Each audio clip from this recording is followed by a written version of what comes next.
पण मी तुम्हाला जसं म्हटलं की यांची लायकी तीच आहे आणि ज्याची जशी लायकी तो तशी वक्तव्य करतो. आता त्यांनी काल ज्या पद्धतीने माझ्यावरती ट्विट केलं ते नेहमीच करतात. माझ्या कॅरेक्टरवर सतत बोलण्याचा प्रयत्न असतो, वेडावाकडं बोलण्याचा प्रयत्न असतो. आता विरोधी पक्षातल्या आधीच्या सगळे बोलून बोलून थकले, आता यांची सुरू झाली आहे. मला प्रश्न पडलाय, प्रश्न अजून किती वर्ष विचारणार? एकच प्रश्न, माझ्या कॅरेक्टरला धरून जे विचारलं जातं, जे बोललं जातं, ज्या पद्धतीने, अरे तुम्ही काय समजता स्वतःला आणि तुम्ही आहात कोण? तुमची लायकी काय? बरं, विषय त्यांचा नव्हताच ना. मी का बोलले? कारण त्यांच्या नेत्या अनिल परबने माझ्याकडे बोट दाखवून चित्रा वाघ असं म्हणून मला प्रश्न विचारला.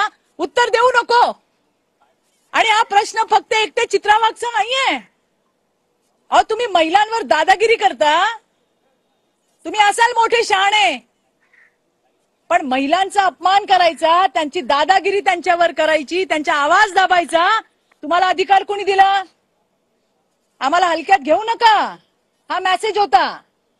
पण या सटर फटर वटवागळांना त्यांची लायकीच तेवढी आहे की कुठल्याही परिस्थितीतून घाणेरडं काहीतरी निर्माण करायचं आणि त्या ठिकाणी बोलायचं. आता त्यांनी माझ्यावरती इतका काल घाण बोलल्या. अरे, आम्हालाही घरदार आहे ना, आम्हालाही संसार आहे, आम्ही काय रस्त्यावर पडलोय? मग मी एकच प्रश्न विचारला, तो जो कोण त्यांचा नवरा होता त्याच्यावर उत्तर नाही दिलं त्यांनी.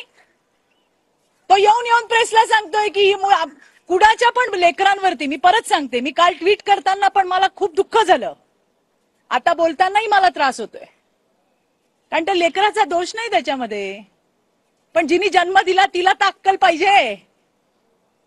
तो बाप सांगतो डीएनए टेस्ट करा, डीएनए टेस्ट करा.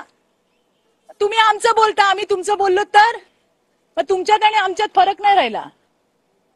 म्हणून मला पुन्हा एकदा तुम्हाला हे सांगायचंय, ज्याची जेवढी लायकी तो तेवढाच विचार करतो.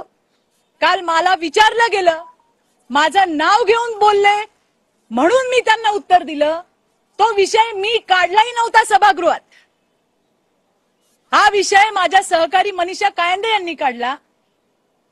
त्या दिशा सालियांच्या विषयावर बोलत होत्या. मीच नाही, माझ्यासारख्या आणखीन सहकाऱ्यांनी त्याच्यावर प्रतिक्रिया दिली. आणि त्याला बोलताना ज्या पद्धतीने अनिल परबांनी बोट करून चित्रा वाघ असं म्हटलं, तेव्हा त्यांना उत्तर देणं क्रमप्राप्त आहे. आणि जे मी बोलले त्याचा मला अभिमान आहे.